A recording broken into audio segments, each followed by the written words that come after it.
Hey, it's another week, another recipe, and today we are trying to recreate Nilla Wafers from a 1942 recipe that I'm really hoping gives me a homemade version of the real thing. Come join me! Hey everyone, welcome back to my kitchen. My name is Courtney Morris and I cook history's forgotten recipes out of random cookbooks I find, sometimes websites, sometimes submissions from you, which is always fun. Thank you for joining me if you are new here. I hope you enjoy the ride, and I hope you join the community, and if you're coming back for more, I hope you enjoy this recipe just as much as I hope I will.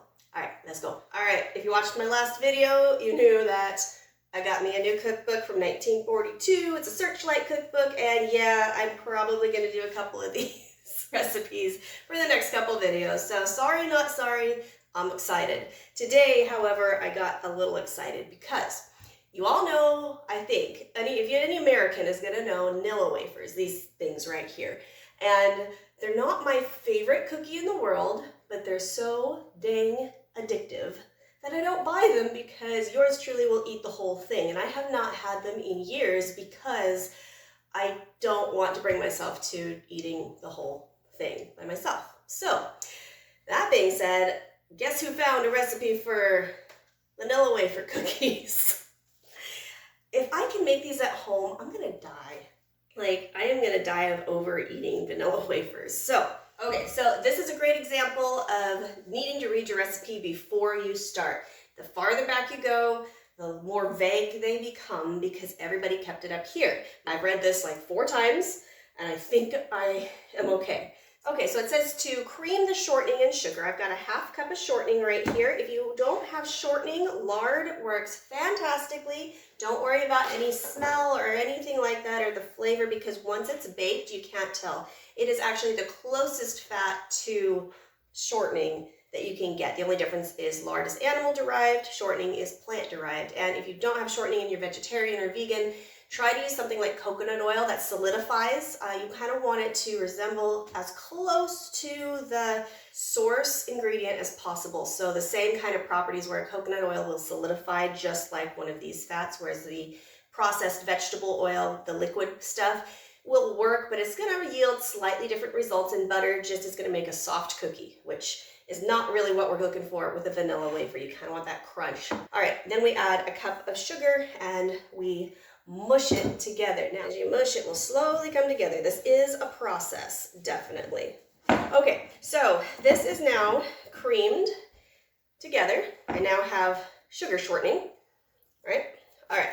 So next, add well-beaten egg yolks, which is 2 eggs. So I need to separate out my whites. If you have an egg separator, you can use the egg separator or your hand or whatever. I tend to use my shells. That's just me. Okay, I'm going to stick the whites on the inside, and we're going to mush this together, and this is going to make a beautiful pale yellow color. I really love this color. Now I need to sift flour and stick that out of the way and find another bowl. Now, my sifter broke. It was the Walmart special, and I'm using a sieve. You can use a strainer, just do it in smaller amounts. Either way, all this does is make it so there's no clumps, and you get a finer.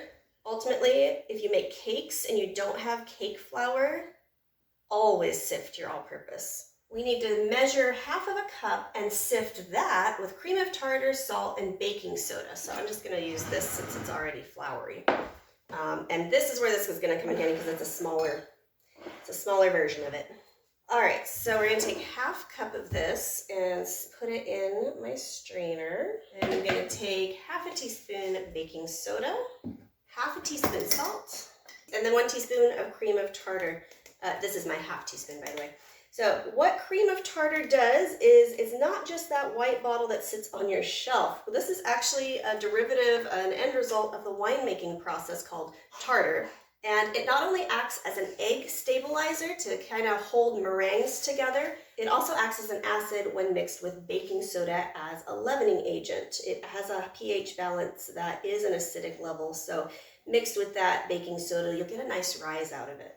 But since we are also using egg whites, I can see why they would want to use the cream of tartar in there anyways, because it kind of holds things together a bit. Okay, and I'm just going to sift that again, make sure it's evenly incorporated. Okay, and then it says to combine with the egg mixture and mix thoroughly. So I'm going to do it little bits at a time because if you tend to pour all of things in once, you're going to end up with a really sore arm. Okay, so I have got a rough dough here. Okay, that's gonna go to the side. I really hope this works out. The farther in this recipe I get, the more I'm getting excited that this is gonna be really good. Okay, now we get to the add stiffly beaten egg whites. Now, you can use a whisk, you can use a fork, you can use a stick blender, which is what I use in my modern day recipes, which makes it like really short work of it. This still doesn't take that long once you get used to the motion of it, but it does take longer, just so you know, so stand by. All right, we have hit stiff peak stage. You can tell by it doesn't move, kind of like the blizzard test at DQ. All right, it says to add stiffly beaten egg whites and flavoring, which is our vanilla. So this is also going to be something that you do slowly, otherwise you're going to have soup trying to mix in with, you know, a brick of cookie dough. Okay, as you can see, now we're starting to get more watery as it gets in. We've got adding more liquid content with the egg whites, and you can see why you want to do this in small portions and not just dump the whole thing in. You're more than welcome to do this in a mixer, but I would say a slow mixer when you're incorporating the egg whites. So now we have gone from cookie dough that I could ball up to almost what's looking like muffin batter. It's more drop biscuity kind of thing, and this is where the rest of our flour is going to come in. I forgot before that I'm adding in my vanilla, which is half a teaspoon. I would have thought Vanilla Wafers would have had like a tablespoon in there. I am very tempted to put more in there because I do kind of like a little bit more stronger vanilla flavor, but you know what? We'll just do what the recipe says because it's what I do. It's an experiment. Can't make any changes until I know what this is going to turn out like. Okay. Oh, now that. Okay, guys, that smells exactly like Nilla Wafers, like when you open the box. Okay, I've got such high hopes for this. I'm so excited. Okay, now I'm going to start incorporating half cup at a time. It doesn't say that, but it is going to be probably the best practice here, especially if you want a nice smooth dough and everything to be incorporated evenly. This is a roll-out cookie dough, so you don't want it to be super sticky, but I think, and it doesn't say this either, but based on any other roll-out cookies I've ever done, I've had to chill them because it just sets up the fat a little more, so it's a little more stiff and not nearly as pliable or prone to stick to your rolling pin. So I now have a nice, soft, slightly sticky ball of dough. It's not terribly sticky. It's a sticky cookie dough. That's just how it is. It reminds me of a sugar cookie dough that smells like Nabisco. I'm going to stick this in the freezer for about 3 to 5 minutes just to chill it a little bit, and then we'll get some flour on our surfaces, and that'll give me a couple minutes to clean up my disaster, including myself. So hang tight. All right, so now we turn onto a lightly floured board, which now we're going to start rolling this out, and you can add flour to it as needed. Just do it slowly in small amounts. And we're supposed to get this to 1/8 of an inch thick, which is very thin, which, I mean, makes sense because it's a wafer. But because it's that thin, you need to really take care, because if you have an uneven dough and you have cut out uneven cookies, one side's going to burn really fast and the other side's not going to, and they're going to look a little lopsided. All right, now to cut it out, I was trying to find something that was Nilla Wafer, like Nabisco Nilla Wafer size, and everything I have is either too small or too big or Christmas. So I actually ended up finding a spice lid out of my spice cabinet, and I'm just going to use that as my cookie cutter. And we are going to cook these in a hot oven, about 400 degrees. I am really hoping I'm onto something here. So I got 2 pans cut out. I almost am thinking this stupid little thing was too small. I mean, oops.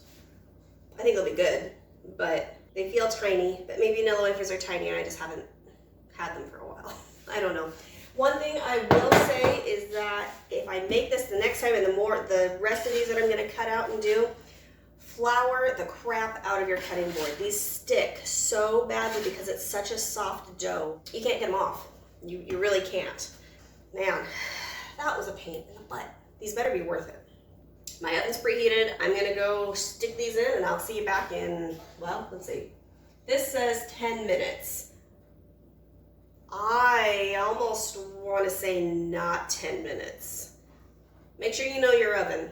Mine runs usually at temperature. Some people's runs high, some people's runs low, but I'm gonna check these at 5 because 10 just seems like a lot. My camera stopped, my battery died, and you missed the whole section that I found a bigger thing to cut out with. So I made a batch of bigger cut cookies to see how that would go. And then I was gonna do some more, but this keeps sticking and it is pissing me off to the point where I don't want to do it anymore.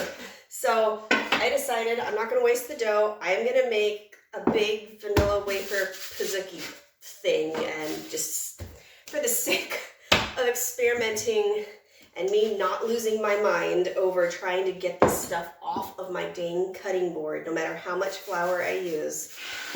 I know there's gotta be a different trick. I know it probably involves me chilling the dough repeatedly, maybe doing smaller batches at a time, but I didn't, and now I know, but.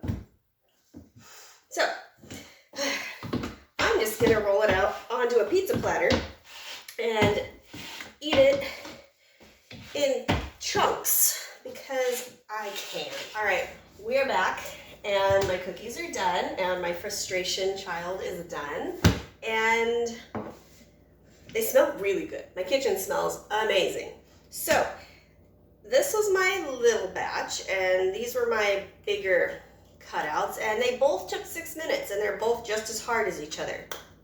Like, I don't know if you can hear that, but it is like, it's Nilla Wafery, and if I did 10 minutes, these would be burnt to a crisp, honestly, because they are crunchy. So if I'm remembering Nilla Wafers, they are crispy, and I'll see if I can put this on here, but I've got that shiny bit on there from the egg whites and the sugar, just like Vanilla Wafers if you put them under the light. And let's give it a shot. Well, I think I just made kryptonite. Dang it. So good.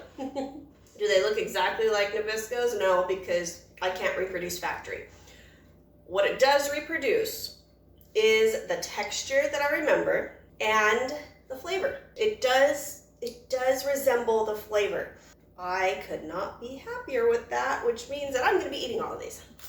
As for this one, I probably should have put parchment down, but in my frustration, I didn't really care. I'm just going to chip it off.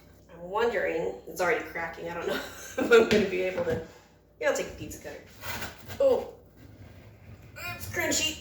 Whereas these are crunchy, like right dipping cookies or line your banana cream pie with kind of cookies. Oops.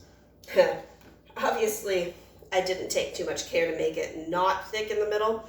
My edges are very crunchy. The middle part is nice and chewy, but it tastes more like a vanilla biscotti. Would I make this again? 10 out of 10, yes, for flavor.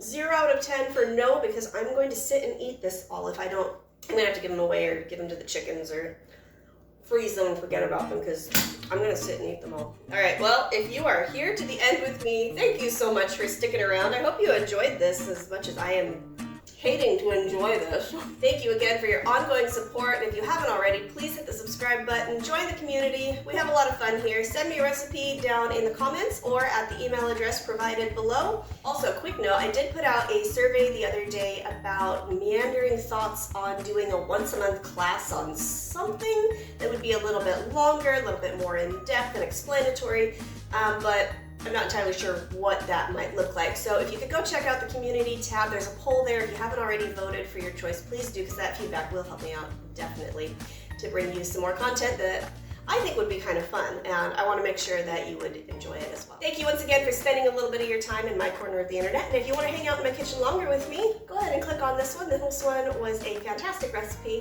I hope you enjoy it. I will see you next time. Bye.